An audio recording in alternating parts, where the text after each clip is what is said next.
E aí, galera? Vamos fazer uma revisão, vamos? De onde foi que a gente parou o conteúdo?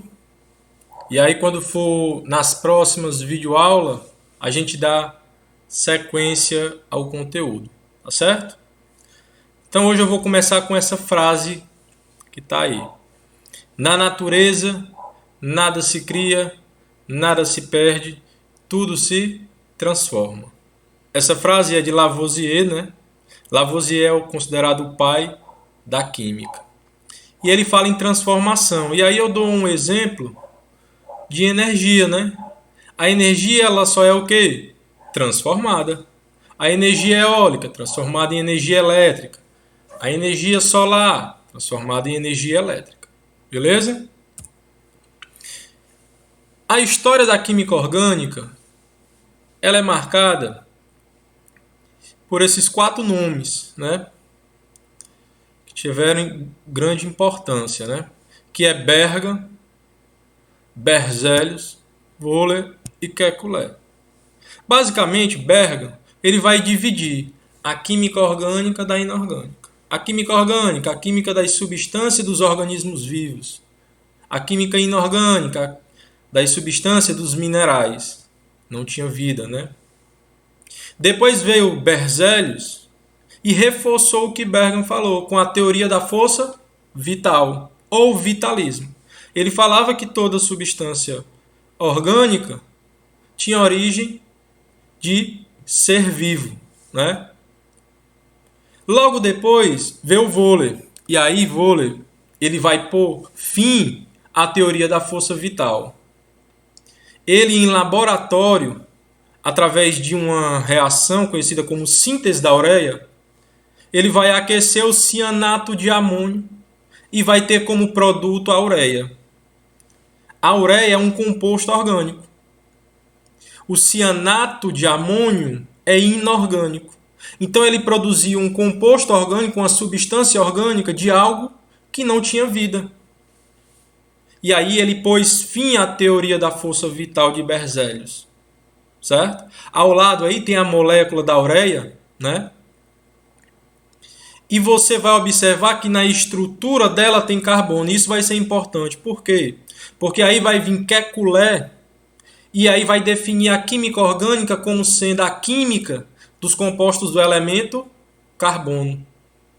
Em todo composto orgânico tem carbono. Ei, tem exceção, galera? Tem. CO, CO2, CaCO3, CO, monóxido de carbono. CO2, dióxido de carbono. CaCO3, carbonato de cálcio. CO e CO2 são óxidos. Carbonato de cálcio é um sal. O carbonato de cálcio, vamos levar aqui para o Enem, galera. O carbonato de cálcio, ele é utilizado para corrigir o pH do solo, né, na agricultura. Tá certo? Então, Kekulé vai afirmar que os compostos orgânicos têm na sua estrutura carbono.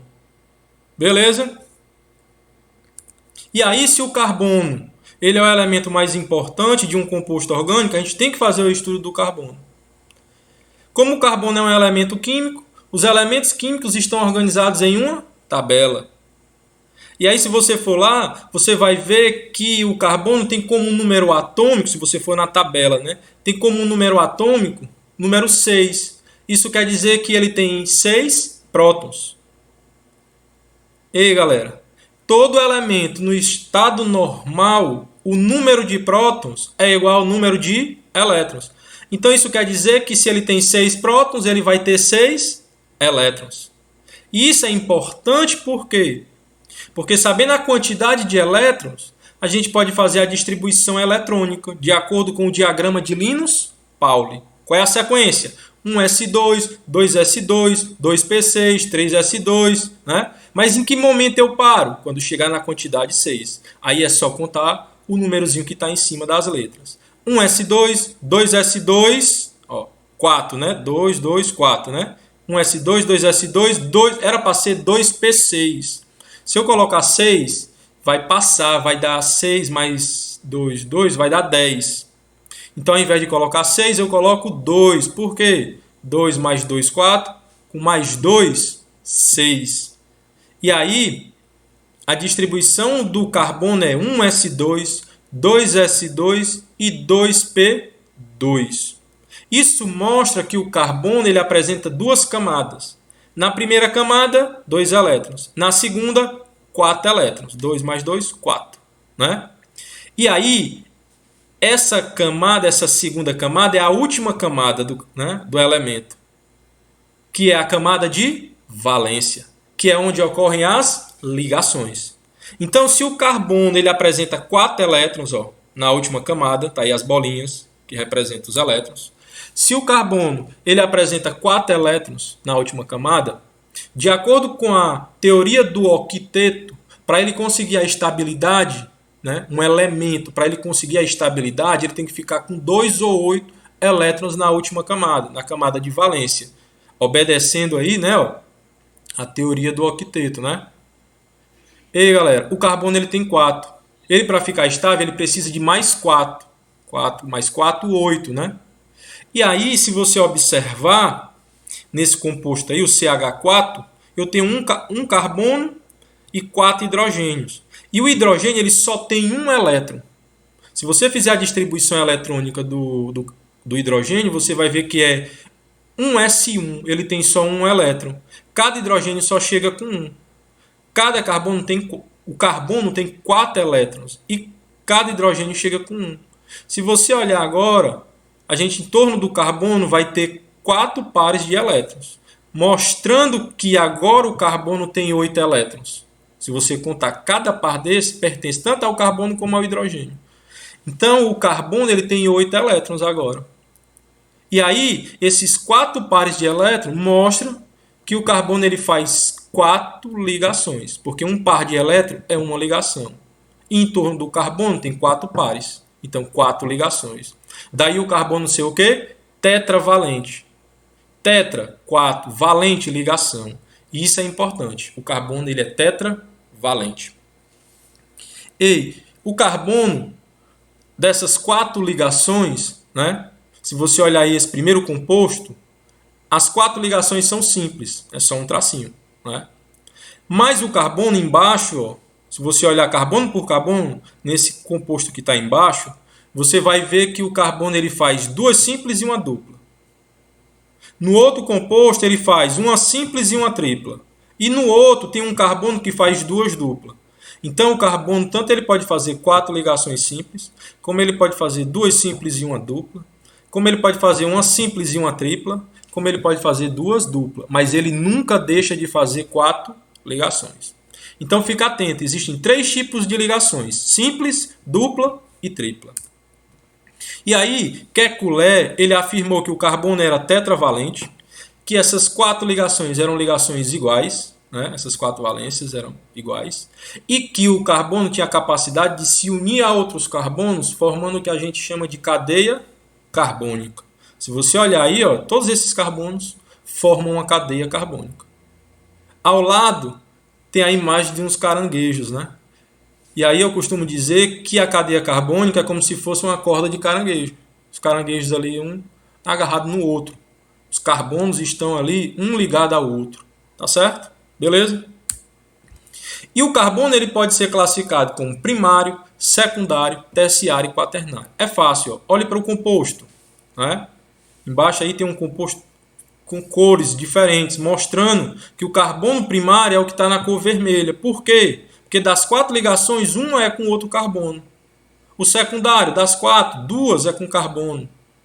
O terciário, 3 é com carbono. E o quaternário, das 4 ligações que ele faz, todas elas é com carbono, que é esse carbonozinho roxo. Beleza? Existem os elementos considerados organógenos. São aqueles elementos que mais aparecem em um composto orgânico. O carbono já é um, né? Mas aí vamos aprender assim na sequência, hidrogênio, oxigênio, nitrogênio e carbono. Hidrogênio faz uma ligação. Pode olhar aí que ele está com um tracinho, uma ligação simples. Oxigênio faz 2. Observe que ele tanto pode fazer 2 simples, como pode fazer uma dupla. O nitrogênio ele faz 3. Ele pode fazer 3 simples, como ele pode fazer uma simples e uma dupla, como ele pode fazer uma tripla. Mas ele faz 3 ligações. E o carbono faz 4. Aí eu quero chamar a atenção para os halogênios. Lá na tabela periódica, os elementos são organizados por famílias. Quantas famílias, hein, galera? 18. Na família 17 é a família dos halogênios. E todos eles fazem uma ligação. E quem são esses elementos? Flúor, cloro, bromo, iodo e astato. Lembra aquela frasezinha que eu falei em sala? Folclore brasileiro interfere nas artes. Flúor, cloro, bromo, iodo aí, ó, e astato, né? Cada um aí faz uma ligaçãozinha simples. E galera, aí a gente tem os tipos de fórmulas, né? Um único composto ele pode se apresentar com diferentes fórmulas. Por exemplo, aí vamos pegar o CH4, né, que é o famoso gás metano, né? Eu tanto posso ter ele todo mundo junto, como é o caso da fórmula molecular, como eu posso representar as ligações por traços. Tem aí 4 tracinhos, 4 ligações simples, ó.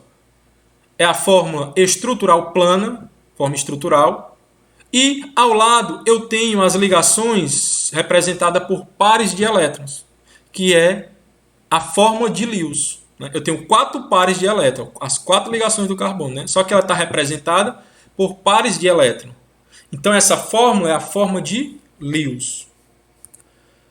Terminada a revisão, eu vou comentar agora a atividade. E aí a primeira questão dá um composto, certo? Eu tenho nesse composto tanto carbono como hidrogênio, como tem um nitrogênio. Cuidado aí, ó. X e Y não são elementos químicos. Eles estão aí representando ligações. E as ligações podem ser simples, dupla ou tripla. E aí ele quer saber qual é o tipo de ligação que está entre aí, ó, no caso do X, que está entre carbonos, e no caso do Y, que está entre o carbono e o nitrogênio. Qual é o tipo de ligação? A segunda, ele mostra aí exemplos de compostos e quer saber uma das características do carbono. Eu falei também, né? Dei até o exemplo, ó, vou dar aqui uma dica, galera. Eu dei o exemplo da corda do caranguejo, né? Tá certo? Fica a dica aí, ó. A terceira, da estrutura de um composto. E aí ele quer saber se tem carbono insaturado, se tem carbono terciário, se tem carbono quaternário. Você vai ter que analisar. Atenção. Professor, eu não estou vendo nenhum carbono. Eu estou. Cada ligação aí, ó, entre as ligações tem um carbono. Entre uma ligação e outra tem um carbono. Cuidado. Tem 2 elementos que não precisam aparecer. Um é o carbono e o outro é o hidrogênio. Uma dica, primeiro você encontra os carbonos, depois encontra os hidrogênios, certo? Em cada cantinho desse tem um carbono. Beleza?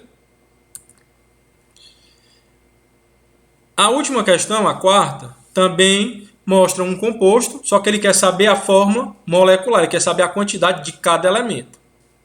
Volto a dizer, aparece oxigênio, nitrogênio, não, tem 2 hidrogênios aparecendo aí, mas tem mais hidrogênios, viu? O carbono não está aparecendo. Então, cuidado, ele quer saber a quantidade de carbonos, a quantidade de hidrogênios, de nitrogênio e oxigênio. Nitrogênio e oxigênio está fácil. Agora você tem que ter cuidado nos carbonos e nos hidrogênios. Entre as ligações tem carbono, tá certo? E aí vê a quantidade de carbonos e vê se está faltando hidrogênio. Você só coloca o hidrogênio se a quantidade de ligações estiver incompleta. Beleza? Show? E galera, eu queria dar uma dica para vocês. Fiquem em casa, tá certo? Nos próximos vídeos, nas próximas aulas, eu vou dar continuidade ao conteúdo. Beleza? Espero que vocês tenham gostado. Valeu, até a próxima.